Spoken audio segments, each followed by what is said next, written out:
Okay,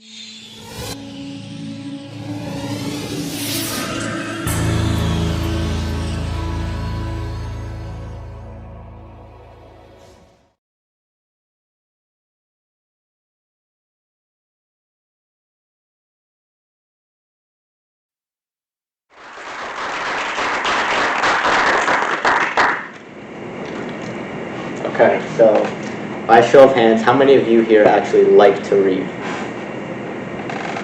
Those of you that do, about 4 times a week, would you say you read? Those of you that didn't, I actually understand why. Admittedly, books have less to latch onto than other forms of media, like a movie or an album. You might be wondering what I mean by this. Just think of any movie. It doesn't matter what you thought of, because every single movie has visual scenes that are always changing and are designed to grab the attention of the audience. They're designed in a way that people are always focusing on certain things and what is going on, and in a way to ensure that you don't click off the movie early. Movies also, in many cases, have dialogue and music, the vast majority do, and that's another audio cue that keeps your attention and keeps you focused on what's going on the screen. On the other hand, you also have albums. Every album has multiple different songs, multiple different songs with different instruments, vocals, concepts, lyrics to every song, and there's 10 to 12, maybe even more on an album. So you're kind of going into something new every time, and the average song length is only 3 to 4 minutes, so you're getting a new experience every 3 to 4 minutes. It's a lot of stimuli for your brain to keep you engaged and keep you from clicking off. Comparatively, if you think of a book, it's just words on a page. It doesn't have, you have the cover, but the vast majority of what you have in the book doesn't really grip you the way that a movie or an album does. You don't have any visual aids, any audio, other than the words on the page. It's really the only form of media where this is the case, at least with what I've seen. Like, there's games where you play them, there's movies where you watch them, there's albums where you listen to them, but this is the only one where you're really focusing on something so minute and not as grand. It's very hard to keep the attention of the audience because you're relying solely on the power of a story to grab the attention of the audience and keep it engaged throughout the entirety of the piece. And we all know that keeping attention is getting harder. The attention span is dwindling. And in theory, if you had a full day and you really wanted to, you could probably clear through 3 to 4 movies pretty easily. Movies are an hour and a half, 2 hours. They don't really range much more than that. It does depend on the runtime. But for reference, the Spider-Man trilogy would take you 6 hours and 27 minutes to watch. So if you had the entire day, even with taking a fair amount of breaks, you could easily get through 3 movies, if not more. Albums, on the other hand, are even shorter, only ranging 40 minutes to an hour in most cases, and even the outliers only reach up to 70 minutes at most. If you were to listen to these 8 albums, which are just the top albums I found on some website, it would take you 7 hours and 1 minute to go through all 8 of them. And some of them are fairly long. The one in the top left is 70 minutes. And I think the third one from the right is about 65. So some of them are longer than average, and it would still take you not that much time to finish 8 full-length albums. But how many books do you really think you could read in one day compared to albums or movies? And how many books would you really want to read in a day realistically? At a reading speed of 300 words per minute, the average across the population, you could read a 250-page book in 70 hours. 7 hours. And 250 pages isn't even average, actually. I looked it up. The average length of a book is 300 to 400 pages. So even if you're sitting there for 7 hours, the length it would take you to watch 3 full-length movies or 8 full-length LPs or albums, you would barely be able to finish one below average sized book. This book is 390 pages. It would take the average reader at 300 words per minute about 10 hours to get through it in its entirety. And we all know that sitting down and reading a book from cover to cover isn't exactly how it works. No one really does that. It's not like a movie or an album where you can sit there for an hour or 2 hours and finish it and be done with it and have an entire story. Books you kind of have to parcel out over time, and people don't want to do that. They'd rather spend the hour or 2 and get one full story in a quicker amount of time, because at the end of the day, you're still finishing one thing. You're still getting an entire story in a movie in 2 hours that you would get from a book in 7 to 10. Despite all this, I do think that literature is the most valuable form of entertainment that we've ever had. I think that it is, it has the most impact on our society, and it's the most valuable. and it's pretty easy to see why. Obviously, the fundamental feature of literature is writing as a whole, and writing goes all the way back to 3200 BC with cuneiform script in ancient Mesopotamia, but back then it wasn't really a tool to convey emotions or feelings or anything. It was just an administrative thing that would record goods, services, trade, stuff like that. Eventually, with the Greek alphabet, things get more complex and the groundwork for sophisticated literature is there. During this time when this was created, there were epic poetries, dramas, and philosophy works that were mainly being created. And this was really the groundwork for much more sophisticated literature, because with the versatility of the alphabet, you can form new and different words so easily when compared to cuneiform script or hieroglyphics that were before. And there was a large gap in time between this and cuneiform, to be fair.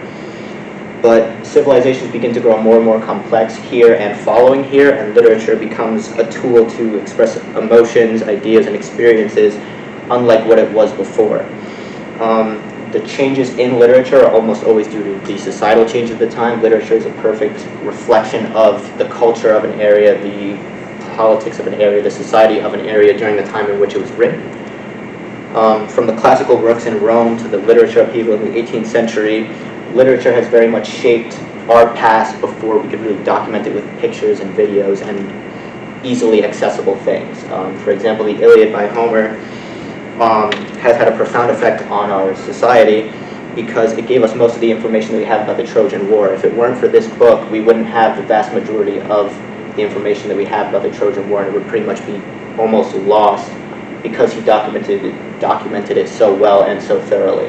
And even something as antiquated as this is still affecting the world today because of the influence that we've drawn from it and the stuff that we have learned about it.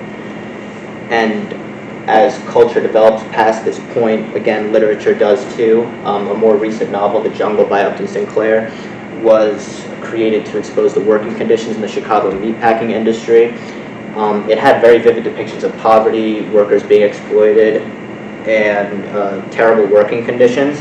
It showed how unsanitary the industry was and how it really needs to be changed, and it actually led to a lot of public outcry because the conditions being so vividly described in this book were being experienced by everyone in the public. Not a lot of labor laws were passed, no sanitation laws were passed, so things were very dirty and it needed to change, and this book is what kind of conveyed that to everyone.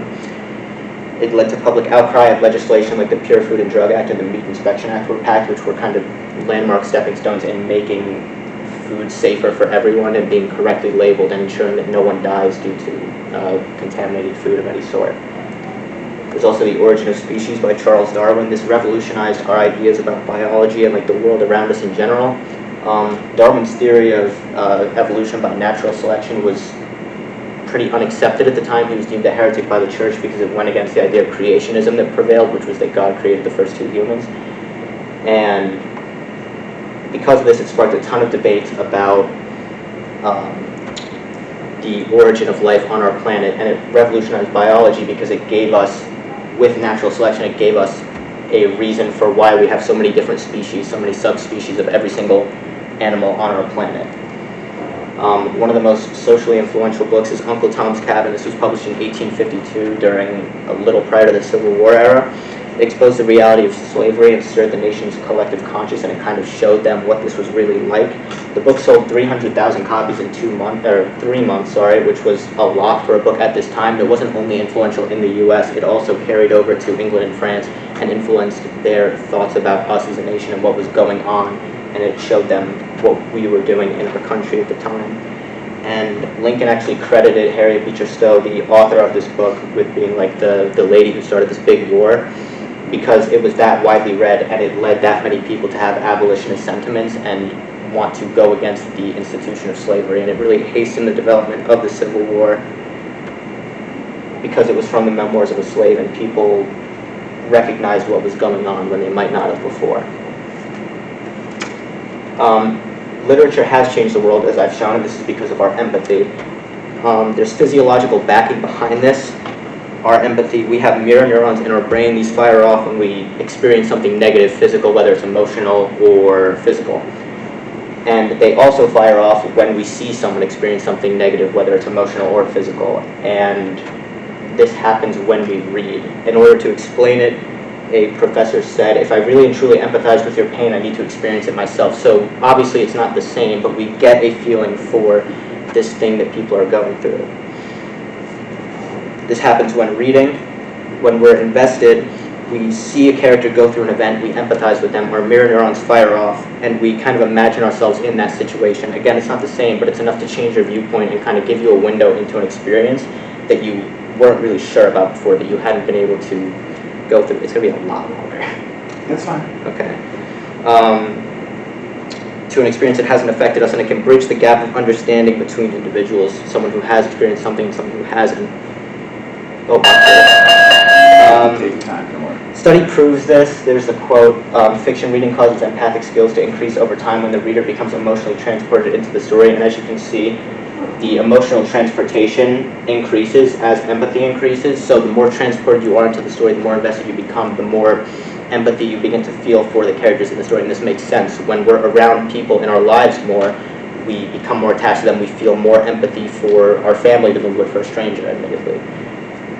And it's part of why we also get scared during a horror movie. We become emotionally transported, we imagine ourselves in that situation, we see something scary, we imagine ourselves there, and we get scared. And once the story kind of hooks us, we get invested in it, and this investment is why we can't imagine ourselves in this situation, because we're so deeply kind of rooted into this story.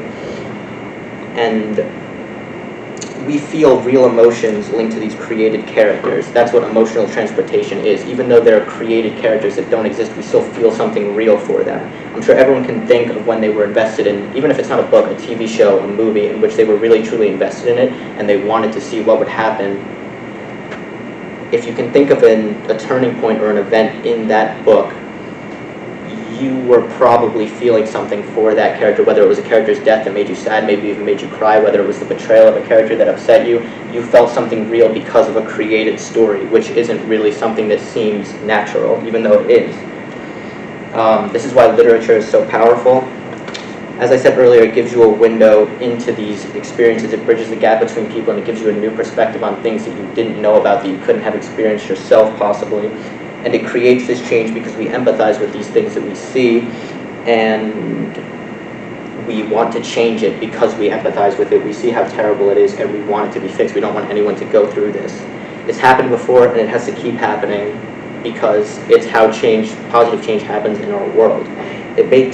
Books may take longer to complete, but I truly believe that they're the most rewarding of any form of media because they give you this empathy and understanding of things very effectively. Thank you for listening.